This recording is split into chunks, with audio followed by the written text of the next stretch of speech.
ஜாக்லினுக்கு இப்போ தான் நல்லா சப்போர்ட் வந்துட்டு இருக்கு. அதுக்குள்ளே ஒரு பெரிய குறும்படம் போட்டு ஜாக்லினை போட்டு வெளுத்துட்டு இருக்காங்க எல்லா சோஷியல் மீடியாலையும்.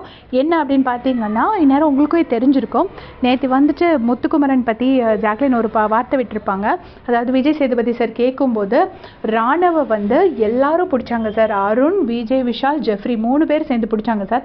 அப்போ யாருமே அவனுக்கு ஹெல்ப்புக்கு வரல, முத்து கூட அவன் ஹெல்ப்புக்கு வரல அப்படின்னு சொல்லியிருக்காங்க. ஸோ சொன்னது பார்த்தீங்கன்னா ஜாக்லின் சரி ஒரே ஒரு விஷயம் மட்டும் நம்ம ஜாக்லினுக்கு இதில் பெனிஃபிட் ஆஃப் டவுட் கொடுக்கணும். அது என்ன அப்படின்னு பார்த்தீங்கன்னா, கேமில் இருக்கும்போது எல்லாரும் எல்லா இடத்தையும் நோட்டீஸ் பண்ணிகிட்டே இருக்க முடியாது. ஒருவேளை அவங்க அதை கவனிக்காமல் இருந்திருக்கலாம். சரி, அவங்க கவனிக்காமல் இருந்தாலும் இதை வந்து எடுத்துக்கட்டி சொல்ல வேண்டிய அவசியம் இல்லை. பட் சொல்லியிருப்பாங்க, முத்து அமைதியாக தான் இருந்திருப்பார். ஆனால் குறும்படம் போட்டு எப்படி காமிக்கிறாங்க அப்படின்னா, அந்த எல்லாரும் சேர்ந்து ராணுவ பிடிக்கும்போது முத்துக்குமரன் ஓடி போயிட்டு ஹே அவனை விடு அப்படி சொல்கிறாரு. நான் இதை ஆக்சுவலாக பார்த்தே எனக்கு ஞாபகம் இருந்துச்சு. அதனால ஜாக்லின் சொல்லும்போது முத்து அமைதியாக இருந்தனால சரி முத்துக்குமரன் மெமரி விடையா நமக்கு ஞாபகம் இருக்க போகுது, அப்போ அவரே சொல்லலைன்னா ஒருவேளை அவர் போய் ஸ்டாப் பண்ணல போல இருக்கு, நம்மளா நினச்சிக்கிட்டோம் போல இருக்கு அப்படின்னு நினச்சி நான் அதை இக்னோர் பண்ணிட்டேன். பட் இப்போ சூப்பராக குறும்படம் போட்டு பசங்க காமிச்சிட்டாங்க. முத்துக்குமரன் போய் சொல்கிறாரு. தம்ப்நெயிலே நான் வச்சிருக்கிறேன், நீங்கள் பார்த்துருப்பீங்கன்னு நினைக்கிறேன்.